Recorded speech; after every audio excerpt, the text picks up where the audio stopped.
ঐতিহাসিক ওভাল টেস্টে স্বাগতিক ইংল্যান্ডকে মাত্র ৬ রানের ব্যবধানে হারিয়ে ৫ ম্যাচ সিরিজে ২-২ সমতায় শেষ করল ভারত।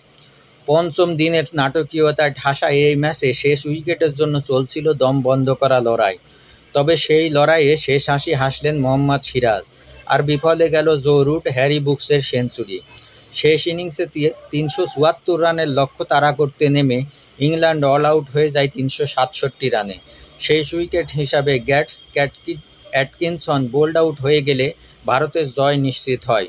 অথচ একসময় মনে হচ্ছিল হ্যারি ব্রুকস আর জো রুটের জুটিতে সহজেই সফরকারীদের হারিয়ে দেবে তারা। ম্যাচে ভারতের দ্বিতীয় ইনিংসে জয়সওয়াল খেলেন ১১৮ রানের অনবদ্য এক ইনিংস। তার সঙ্গে আকাশদীপ ৬৬ রান করে সবাইকে চমকে দেন। ওয়াশিংটন সুন্দরও খেলেন ৫৩ রানের ঝড়ো ইনিংস। এই পারফরম্যান্সেই ভারত গড়ে তোলে ৩৯৬ রানের স্কোর, ইংল্যান্ডের সামনে দাঁড় করায় ৩৭৪ রানের চ্যালেঞ্জ। শেষ দিনে ম্যাচের গতিপথ বদলে দেন ভারতীয় বোলার মোহাম্মদ সিরাজ ও প্রসিদ্ধ কৃষ্ণা।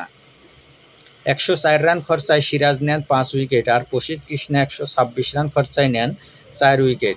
ইংল্যান্ড ইনিংসে জো রুট আর হ্যারি ব্রুকস ছাড়া কেউই দাঁড়াতে পারেননি, এমনকি এক হাতে ব্যাট করতে নামা ক্রিস ওকসও শেষ রক্ষা করতে পারেননি।